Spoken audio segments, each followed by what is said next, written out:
o no. I acabam amb una notícia ben curiosa, perquè al llarg de la història Mallorca ha estat terra de viatgers. És el cas d'un grup que ara veurem, un grup de llosetins, que són un bon exemple. 12 amics que han organitzat anar des de Lloseta fins a Moscou en cotxe, però no en qualsevol cotxe.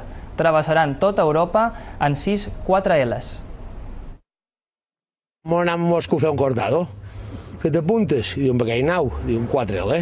Així va néixer la idea de preparar la gran aventura de fer un viatge en 4L de Lloseta fins a Moscou. En total, seran 12 llosetins i 6 cotxes els que dissabte, dia 11 de juny, sortiran del poble en direcció cap a Rússia. Entre anar i tornar, el viatge suposarà uns 15 dies i 9.000 quilòmetres amb el següent itinerari. Barco Barcelona, França, Alemanya, Polònia, Lituània, Letònia i Moscou.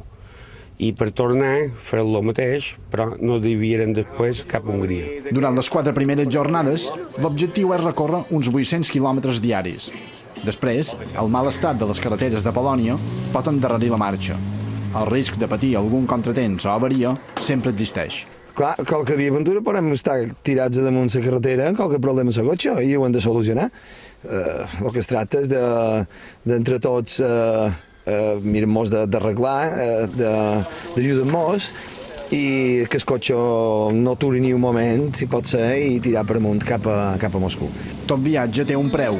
En aquest, una gran part se'n va en combustible i peatges. D'hotels, de menjar, però això no ho tenim previst. 2.500 per persona aproximadament, crec que n'hi ha bé.